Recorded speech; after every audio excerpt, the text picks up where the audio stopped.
Hi, welcome to my channel. I'm Kaylee and I'm a homeschool mom of two. My oldest is going to be going into 9th grade next year, and I can't believe that high school is already upon us, but here we are. So today I'm going to share with you the curriculum that we are planning to use for his 9th grade year. And I will try to share with you kind of how I am planning out his credits. This is obviously my first year doing high school. I have done some research just kind of on transcripts, and I've kind of gone to some of the university's websites just to kind of see what they're looking for. My son at this point does not know yet whether or not he really wants to go to college, so I do want to go ahead and prepare him for that just in case that he does decide that that's the path he wants to follow.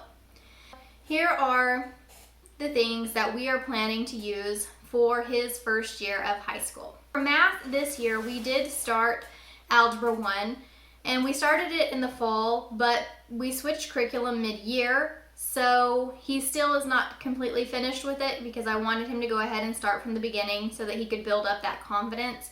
So he will be finishing his Algebra 1 course into the fall, and for that we are using Denison Algebra, and this has made a huge difference in his math. He just really doesn't like math and deals with a lot of math overwhelm, and this has helped him a lot to get through it.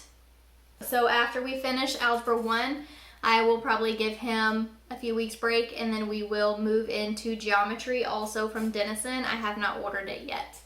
If you want a more in-depth look at this curriculum, I have another video on that on my channel, so you can just go check that out. We are going to do an elective credit for Bible and apologetics, and for that this year we are going to use the Cultural Issues Volume 1, Creation, Evolution, and the Bible. This is from Master Books, and it uses the New Answer books, New Answers Book 1, and New Answers Book 2.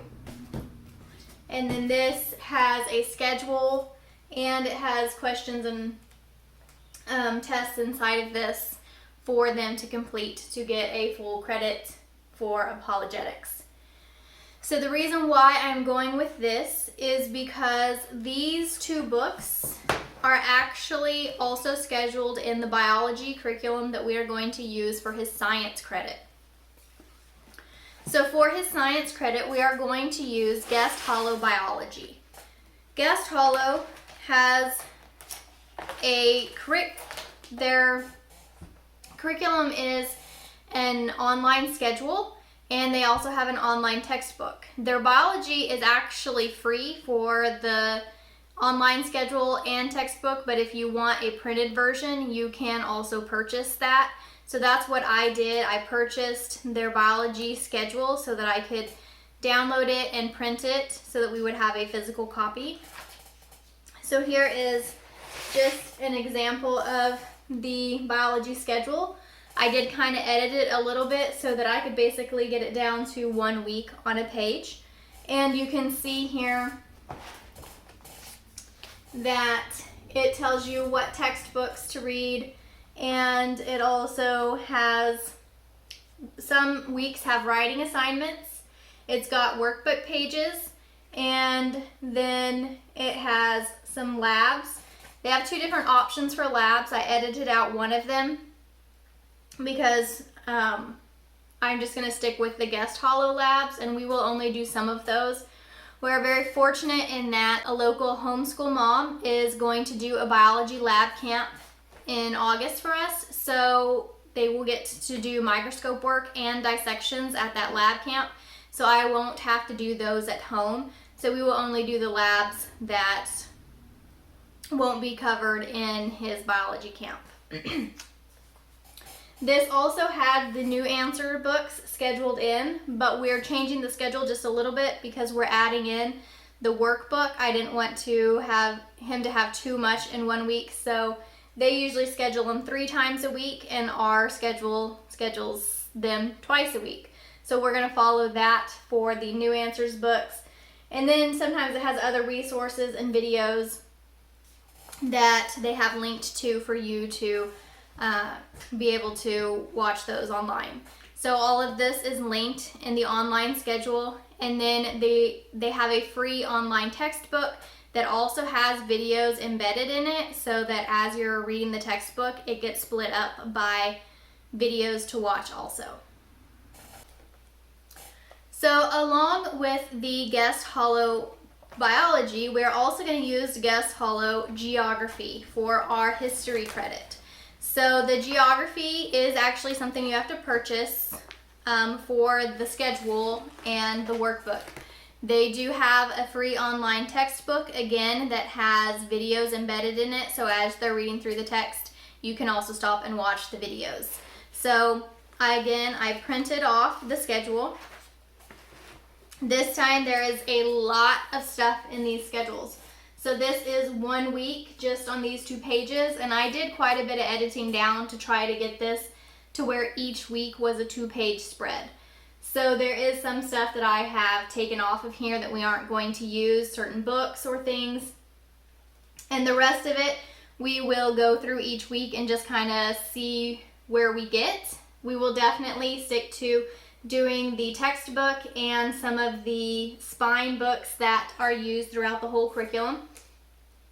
And then it has several other literature recommendations to use, and we will be using a lot of those. And then it has a workbook with maps, and we do plan to use that for my 9th grader.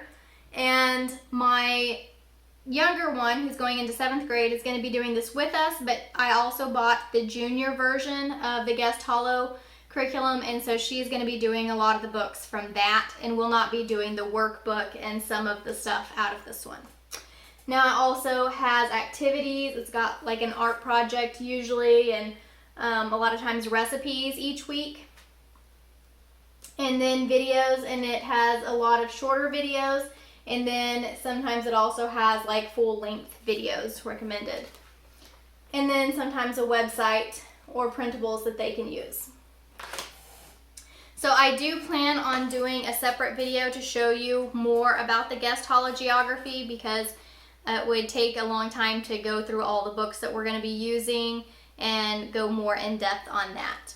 But because the geography has so many books in it, I am intending on using those books towards his literature credit for his English language arts. For English language arts, that will include literature and composition and grammar for him, all in one credit. So we're going to use the literature from guest holo, and I am hoping to put just some writing assignments to go with the geography to count as the writing aspect, and to not have to buy a separate writing curriculum, but I have not made any complete decisions on that just yet. I'm still trying to do some research and figure out what all writing assignments I want him to do. The biology actually does have several writing assignments included in it also, so those will also count towards his English credit. I'm just going to try to balance out the geography with the writing assignments in biology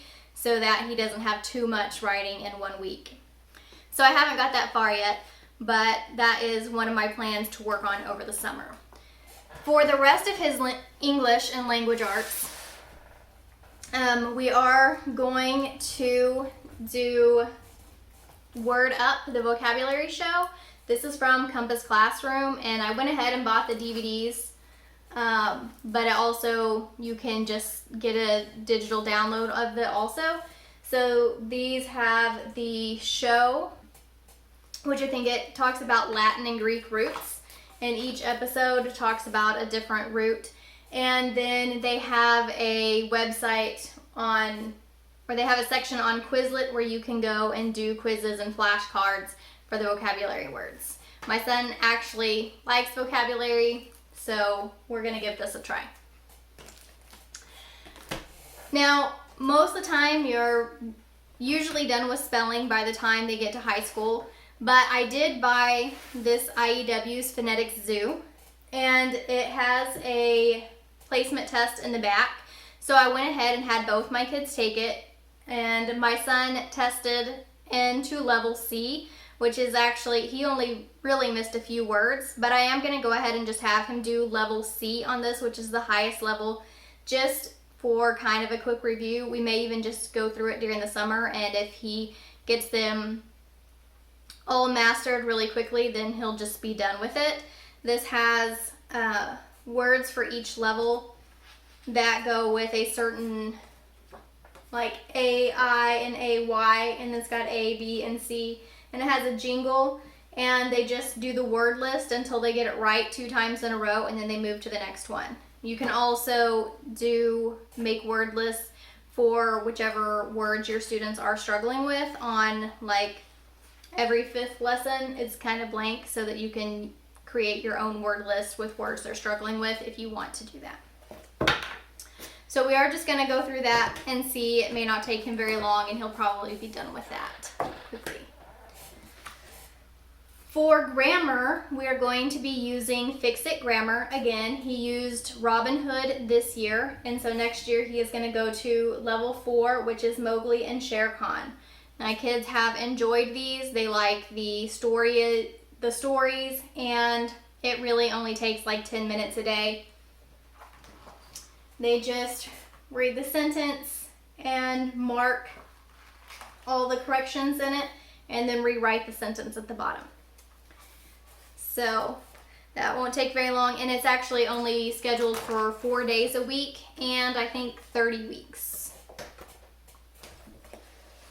So most of that together is pretty much going to count as his English credit. We will also be doing poetry memorization just because we enjoy doing this. My kids memorized all of the poems from level 1 in this past year, so they will just be moving on and doing level 2 for this. This is also from IEW. Now, since we are moving into high school, we are going to plan on doing a foreign language credit, and we are going to do Spanish. This is one of those that I haven't made a full decision on yet on exactly what we are going to use, but I have a couple of things that are kind of just some possibilities that we are going to maybe just use a little bit and see what we like. So my sister-in-law has Flip-Flop Spanish, and she's going to let us borrow this, and we're going to see whether or not this is going to work for us at all. I do feel like we would need to maybe add some supplement to this, just because even though it says it's for ages 3 to 93, I feel like he also needs to be getting enough to make it a full Spanish 1 credit for high school. But this has like flashcards, and it has an audio that they can listen to, and they use the cards to put together sentences and use the Spanish that way. And then some other things that I have bought is this Magical's Magic Key to Spanish. I had seen this mentioned in all of my research, so I went ahead and bought this, which it is just different lessons, and a lot of it, I do like that it kind of starts with words that are very similar that you can basically look at in Spanish and be able to know immediately what it is in English. But I haven't had a lot of time to look at it yet, so I'm not really sure to what extent we will use it, but I do have it as possibly a supplement to our Spanish curriculum. And I also bought this Spanish Short Stories for Beginners, and it has short stories in it, and then it has a vocabulary and a quiz after each short story. It also has a summary in both in Spanish and in English. All the vocabulary words are bold. Then it has your vocabulary list and quiz. Now, a couple other things that I have been considering for Spanish are Easy Peasy Spanish. I've seen some people recommend that one. And the cost is great because it's free. And I have also been considering the ULAT, which is online videos, and it has the first 15 lessons for free. So I think over the summer we also maybe might give that a try just to see if that would maybe fit what we want to do for our Spanish curriculum. I have heard great things about like Homeschool Spanish Academy, and I know that having a live teacher would be great. It is unfortunately just not in our budget right now. So if you have any recommendations on Spanish curriculum that you have really enjoyed that is affordable, please let me know in the comments below because I would love to check it out. So aside from all of these credits, we are also going to do a speech class. A friend of mine is going to teach a speech class, so my son is going to go to that, and it will probably qualify him for about half a credit of speech. Aside from that, he has started doing piano lessons recently, and he is going to continue piano lessons, and that will probably also count for half a credit for music or fine arts. I'm not exactly sure how I'll list it on his transcript yet, but he is going to have credit for that. So really, overall, it adds up to about 7 credits, which is kind of my goal, to try to aim for about 7 credits probably per year of high school. If you have any questions or comments, or you want to see in depth of any of the curriculum that I showed you today, please let me know in the comments below. Thanks for watching. See you in the next one. Bye.